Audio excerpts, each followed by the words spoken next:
The horrifying events taking place in Gaza, including images of starvation and the human suffering of losing relatives, which are spread by Palestinian and foreign photographers and camera operators, are often presented in a directed way. They have the veiled purpose of carrying out the Hamas group's propaganda to evoke international sympathy and incite hatred against Israel. In Gaza, Hamas still controls the flow of information and uses and spreads selective or staged footage.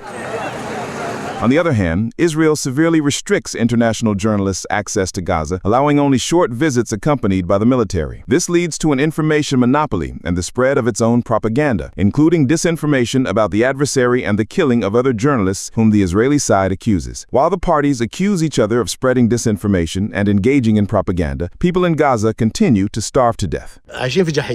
We are living in hell, an unbearable hell. We are starving to death. There's no food, no drink, no water. Even the water we get is contaminated. We can't endure it. People's weight has been cut in half. There is no safety, no security. Security is also food, a roof over your head.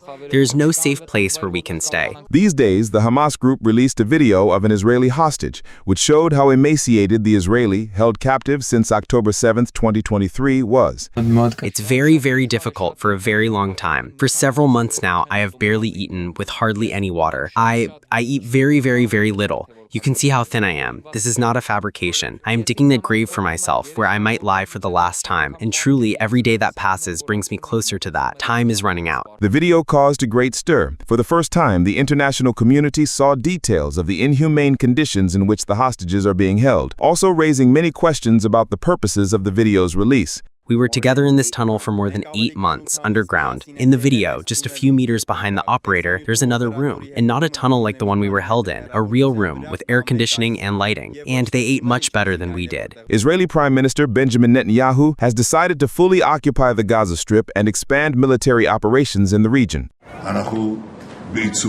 We are in an intensive war during which we have recorded very significant historic achievements. Because we are not divided, because we stood together and fought together, we must continue to stand and fight together to achieve all the goals of the war: the defeat of the enemy, the release of the hostages, and ensuring that Gaza no longer poses a threat to Israel. This week, I will convene the government for a session to instruct the defense forces on how to achieve these 3 goals without any exception. Local media report that if the chief of staff of the Israeli army does not agree with this decision, he will have to resign, which would mean a drastic change in Israel's strategy. Operations in densely populated areas, including refugee camps. The information war between the two sides deepens the conflict, hindering independent journalism and causing global disinformation, where each side uses the media for its own purposes, leading to the continuation of human suffering. On Monday, at least 63 Palestinians were killed in Israeli attacks, including people waiting for humanitarian aid, and another 5 people died from starvation and malnutrition, raising the total number of deaths from starvation to 180, of whom 93 were children. David Genjoyan, ReOpen Media.